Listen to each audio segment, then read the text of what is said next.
The distress beacon reached Earth's outer monitoring stations at 347 hours, piercing through the cosmic background radiation like a scream in the void. Lieutenant Commander Jake Morrison was pulling the night shift at Lunar Base when the quantum receivers lit up with an emergency frequency that shouldn't have existed, alien in origin, but somehow decoded by their systems as if the senders wanted to be understood. "Help us," the message pulsed across multiple wavelengths. "We are under siege. Our children are dying.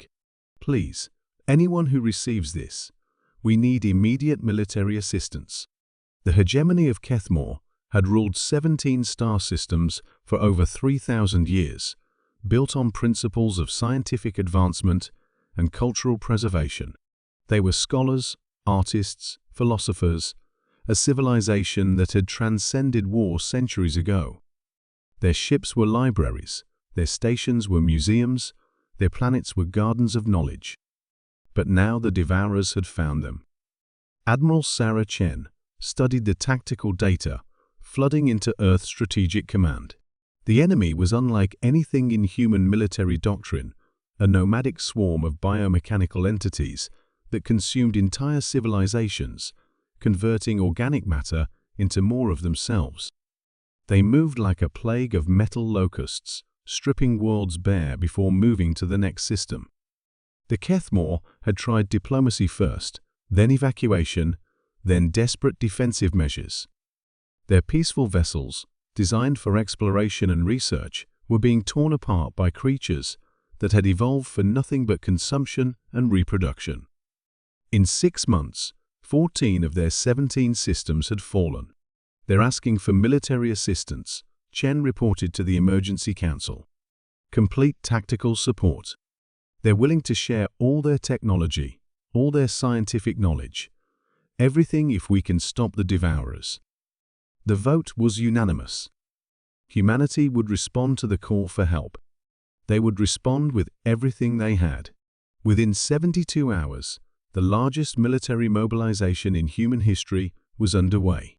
The first expeditionary armada consisted of 800 vessels, dreadnoughts, carriers, destroyers, and support ships, all designed with one purpose: maximum lethality.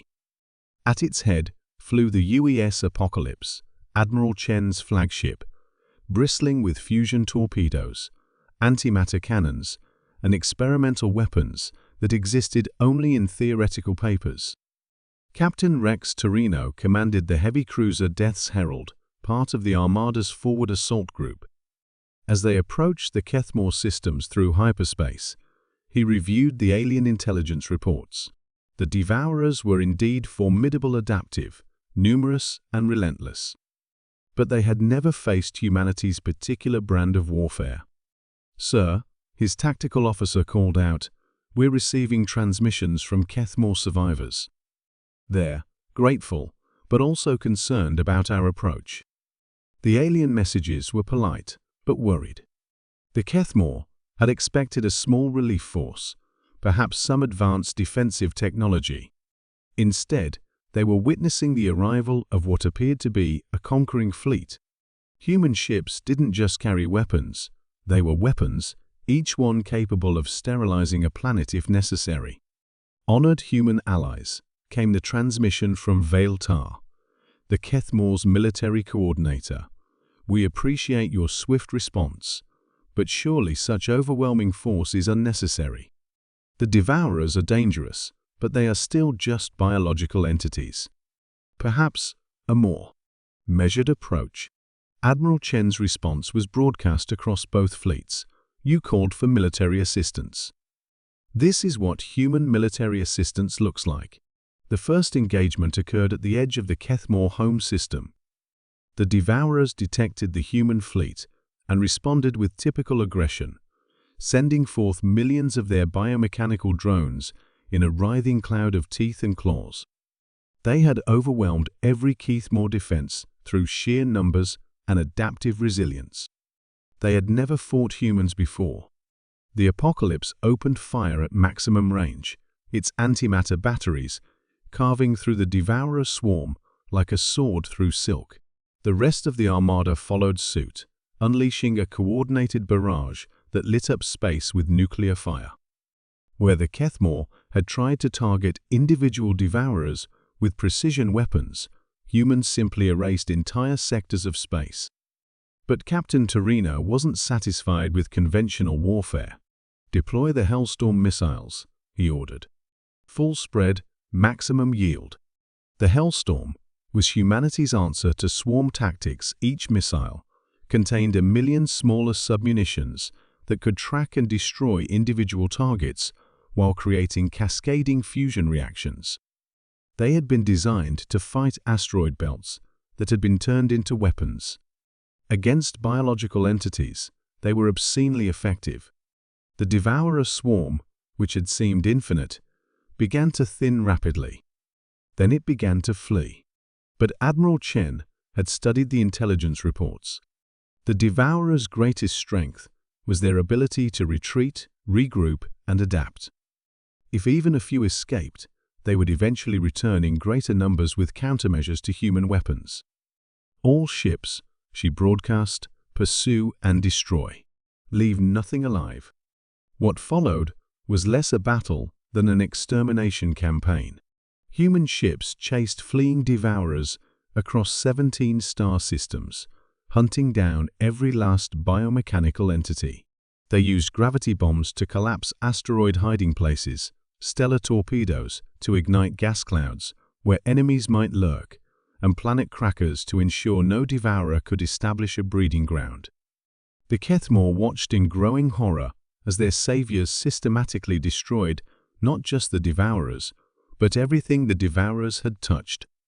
Planets that had been partially consumed were rendered completely uninhabitable. Space stations that showed any sign of devourer contamination were vaporized. Entire asteroid belts were reduced to cosmic dust to eliminate potential hiding spots. "Please," Veltar transmitted desperately, "the devourers are gone. The threat is eliminated. You can stop now." Admiral Chen reviewed the tactical display showing the 17 systems. Every devourer signature had been eliminated. Every potentially contaminated location had been sterilized. Every hiding place had been destroyed. The job was complete. "Negative," she replied. "Threat assessment indicates 0.3% probability of devourer survivors in unscanned deep space regions. Initiating secondary sweep protocols." The human armada spent another 3 weeks methodically sterilizing the outer edges of each system, destroying comets, rogue asteroids, and anything else that might harbor even microscopic traces of devourer technology. They turned 17 systems into perfect examples of defensive overkill, every potential threat eliminated, every hiding place eradicated, every possible comeback scenario prevented forever. When they finally departed, the Kethmore survivors emerged from their bunkers to find their space pristine, empty, and safe. The devourers were gone, along with 90% of everything else in their systems. Their asteroid mining operations had been vaporized. Their outer research stations had been eliminated as potential contamination sites. Even their beautiful ring systems had been dispersed to prevent enemy hiding spots. Veltar sent one final transmission to the departing human fleet. "Thank you for your assistance. But did you have to destroy everything?" Admiral Chen's response was brief. "You asked for military assistance against an existential threat. Threat eliminated. No possibility of recurrence. Mission accomplished." The Kethmore had learned a valuable lesson about asking humans for help. Be very specific about what you want, because humans will give you exactly what you ask for, delivered with maximum efficiency and zero consideration for collateral concerns. The Armada returned to Earth as heroes, having successfully eliminated an alien threat and protected a peaceful civilization. The fact that they had done so by essentially sterilizing 17 star systems was considered a minor detail in the mission reports. Humanity had answered the call for help with their characteristic thoroughness. The galaxy was now a little bit safer, a little bit emptier, and significantly more aware of what human military assistance actually meant.